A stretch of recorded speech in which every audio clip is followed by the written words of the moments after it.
Hello, it's Molly Reamer with Bridget's Grove, and this is a supplemental video for 30 Days of Goddess recorded out here in my tiny temple on a very overcast and rainy day using my grainy, low quality webcam. So that's what I'm coming here today with you, to you.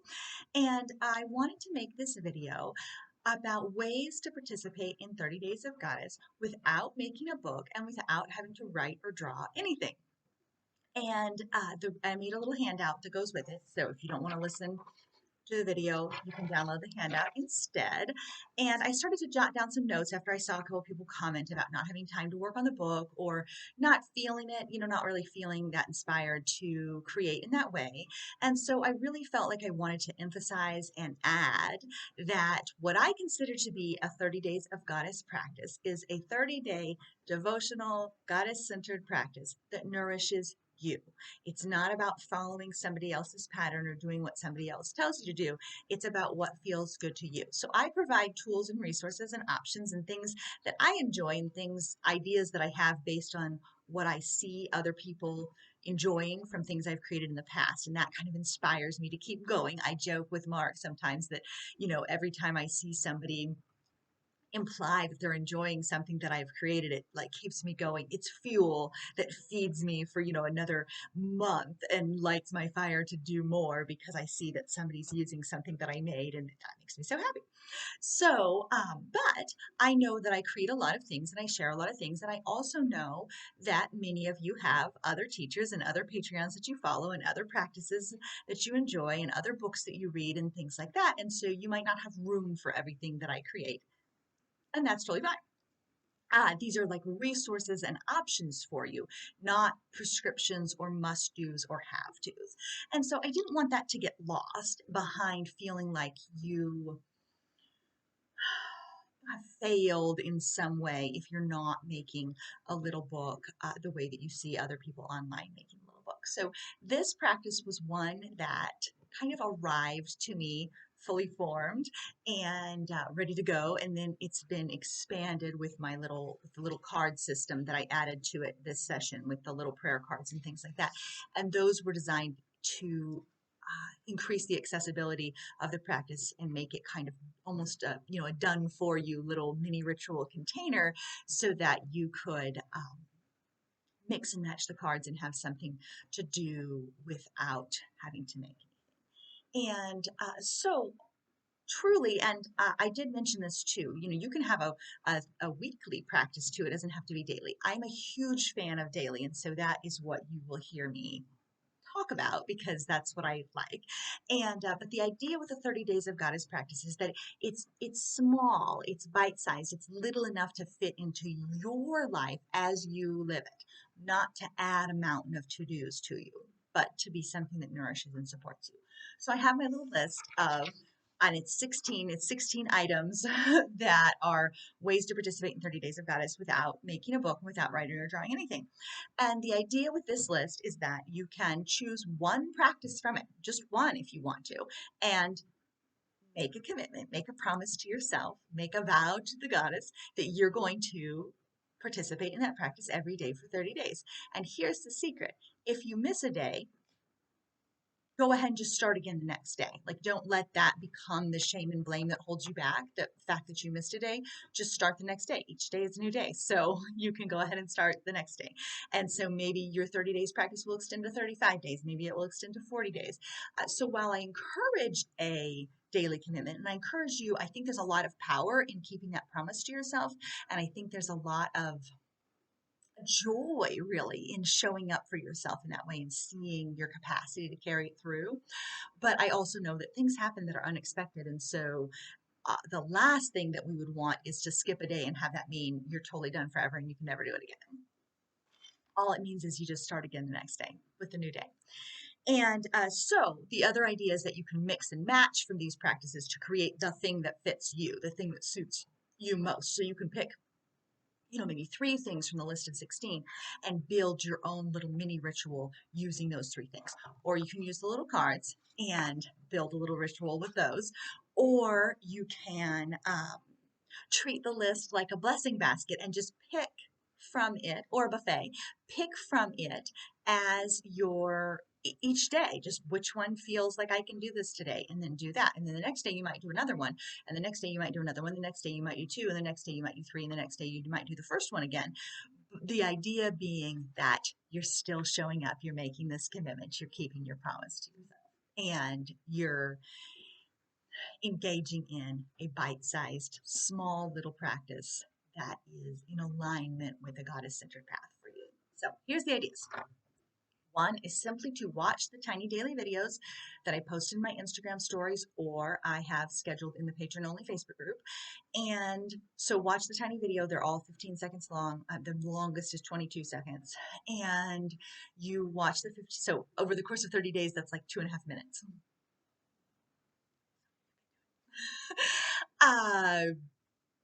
So watch the 15-second video, listen for what the word of the day is, and then just hold that word in your heart, or even just contemplate it for that 15 seconds. And that is enough. That's still a practice. That's still participating in 30 Days of Goddess. You're on board to be participating by listening and thinking about that word. The second idea is to write the prompt word on a piece of paper or a little card and keep it in your pocket, in your purse, or by your desk. And that's all. So you can prop it up by your desk. You can, of course, you can print the little cards too and prop that up by your desk, or carry in your pocket, or write something on the back of it. And, burn it up if you want to.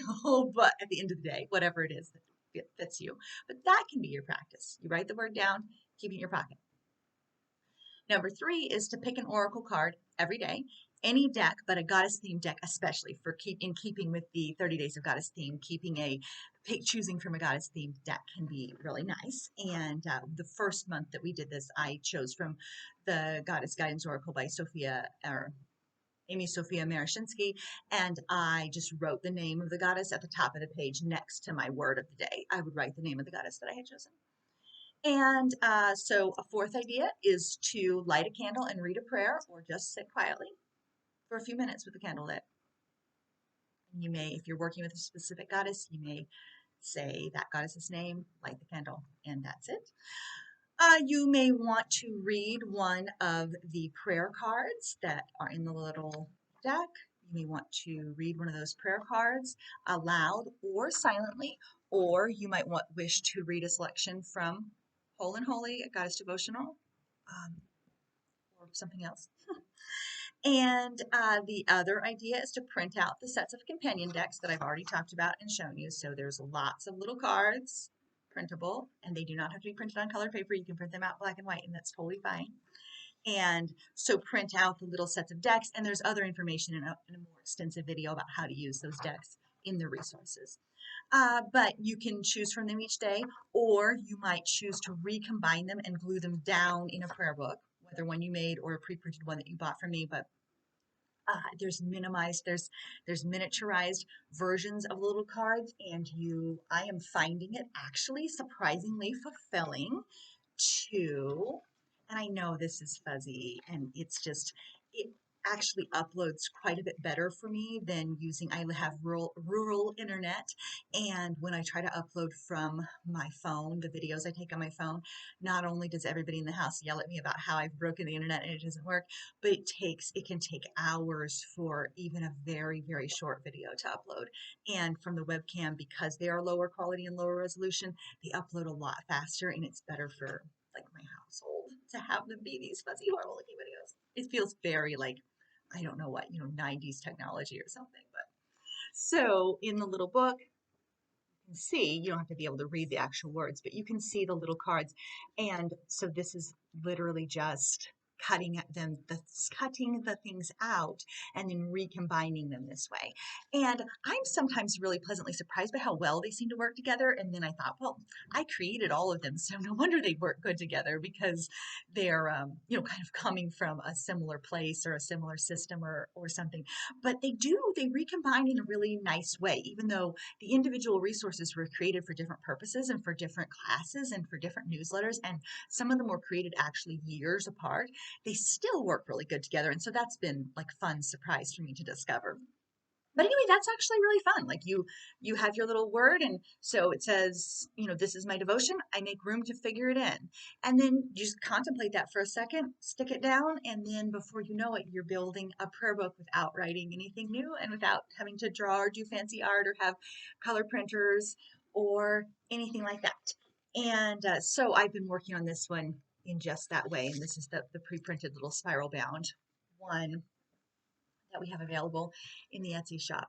But you could also do it with printouts that you printed out from your computer, because I make those things available too.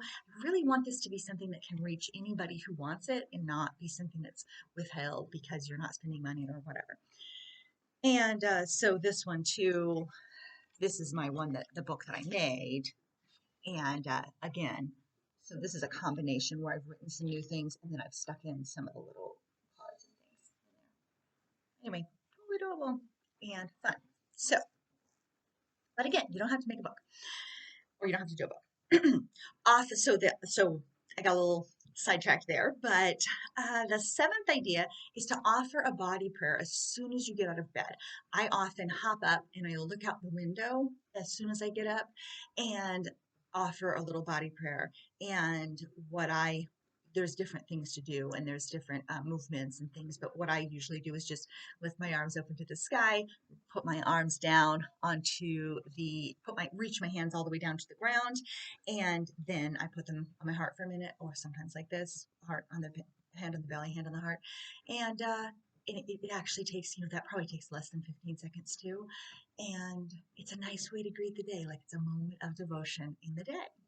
And then another one is another idea, but also another body-based type of prayer, is a 3 breaths practice. So you offer 3 breaths. I offer a breath from my forehead, or I offer a breath from my mind, center of curiosity. I offer a breath from my heart, the center of compassion.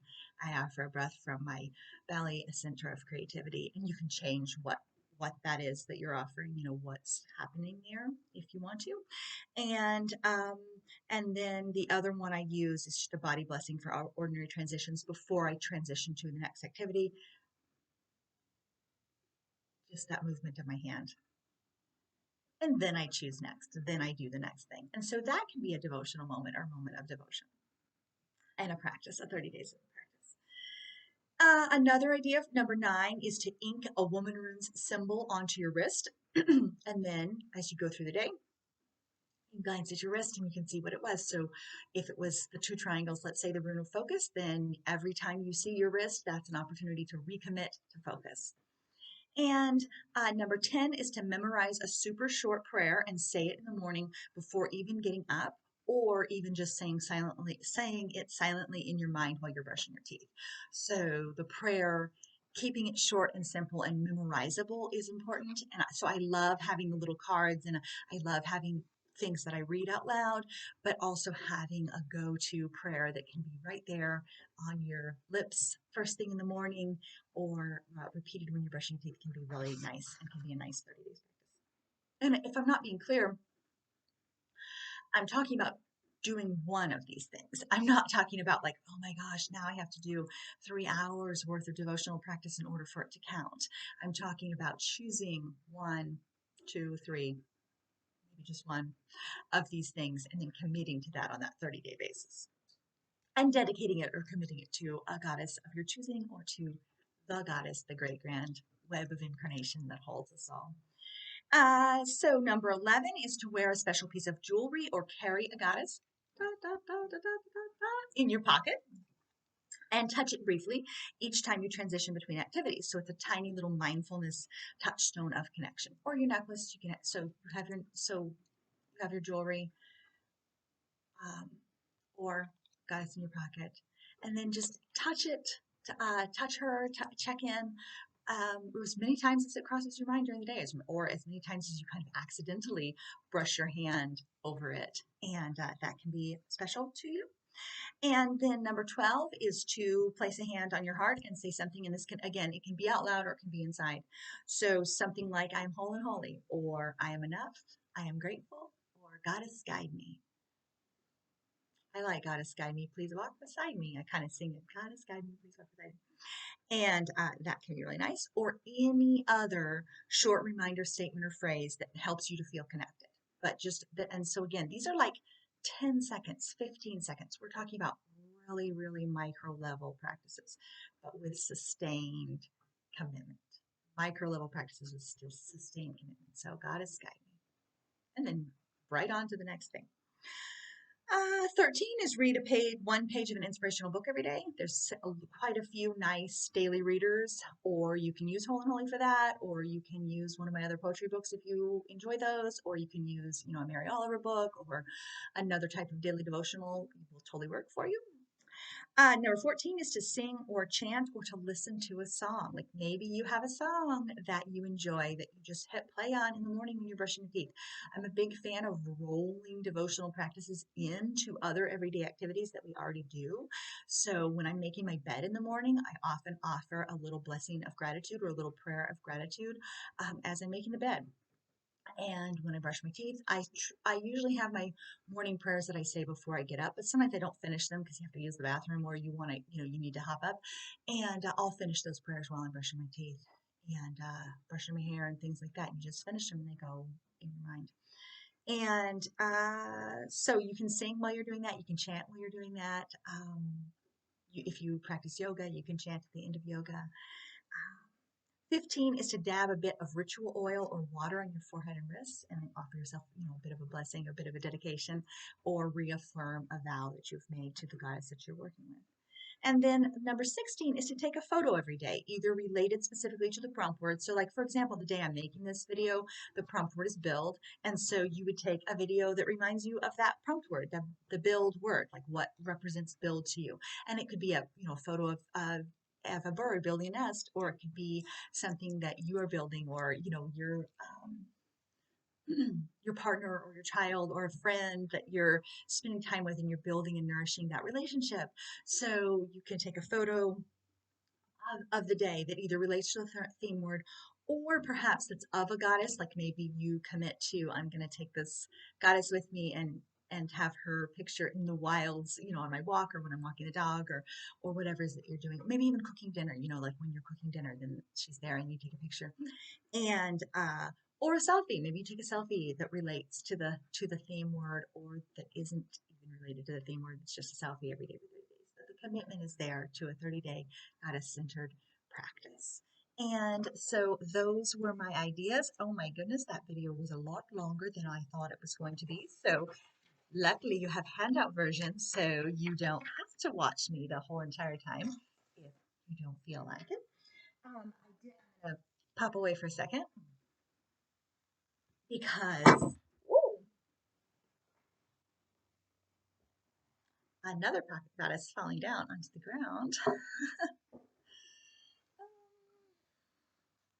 I had some other notes written in my little journal book, and I wanted to talk about them as well. So this is a good stopping place for me, or for you, but I had a couple more things to say.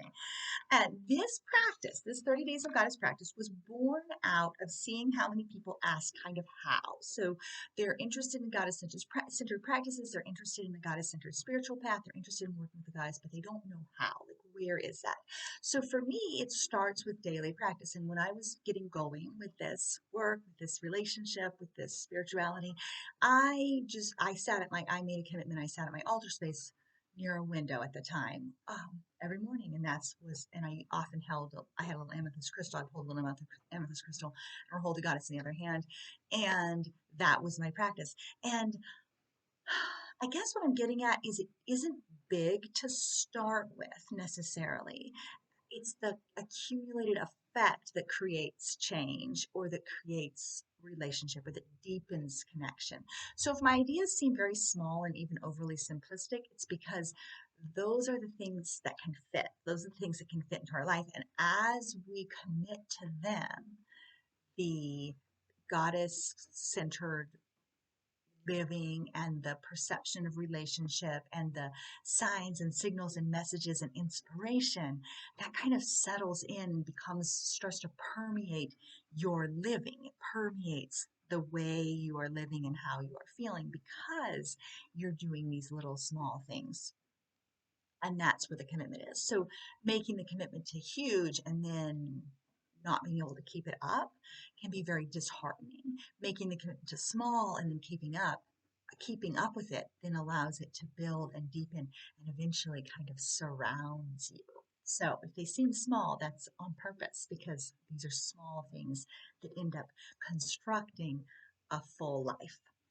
And so a lot of people ask how are they looking for ideas, what to do, but they're not looking for something that isn't a full moon ritual or a holiday ritual, but are small moments of the sacred in the midst of living. So that's what I'm offering is these small moments of the sacred in the midst of living. And they want something to do, kind of like something to do. It's all well and good to read the books. It's all well and good to think the thoughts, but like what's something I can do to express this? So that's where it comes from. And this is a very simple approach and encouragement for developing a daily practice, a daily commitment. It is not meant to imply that there is a formula or a right way. It's rather to offer a selection of small tools as well as ideas for how to combine them into a daily practice that sustains and nourishes you. There are no shoulds here. There is you and the goddess and your life and your heart. That's what there is. There's you and the goddess and your life as it is and your heart. And so if you want to pick a different time frame instead of 30 days, I like the way the 30 days like sounds together, but you could do 21 days of goddess, you could do 15 days of goddess, you could even do 5 days of goddess, or you could do weekly. I'm a fan of daily, as I already mentioned, because that lets it soak into you and it also sharpens and heightens your awareness and the relationships between events and things. If it's daily and you miss it, you just start again the next day. There's no shame, there's no blame. And also, the other thing I wanted to point out is that the very moment at which you realize that you missed a day, that in itself is an opening. So if you get to the end of the day and you realize, oh no, I've missed a day, that's it. That's your moment right there. So right then, ta-da, you didn't miss a day after all. And so it turns out you didn't miss it. And if it's the next day and you've woken up the next day, then that the moment of realization that you've quote unquote missed a day is your opportunity to use one of your practices, to dip into your blessing basket, to offer one of your offerings, to share one of your pieces, to choose your little card, to do whatever it is. But that's your moment, the moment of having missed it. Or even how about the moment of thinking, I'm too busy to do this, I can't get to it. Maybe that moment of thinking this, I'm too busy to get to that, maybe that's your moment to prop your bill. Oops. Prop your build card by the computer or to choose one of the micro rituals. This one's listen to a goddess song. Like maybe that's your moment to choose the card and then do what it is. That sensation of I can't get to this, I can't do that. Perhaps that's actually an opening for you. So I'm going to close with oh my goodness, it's 22 minutes long, but I'm going to close with the little prayer that I picked today, and that's what I'm going to leave you with. So may I share my joy, may I share my delight, may I share my heart, may I share my magic. So thank you so much for being here, and may you enjoy this practice. May it nourish and sustain you, and may it bring you much joy.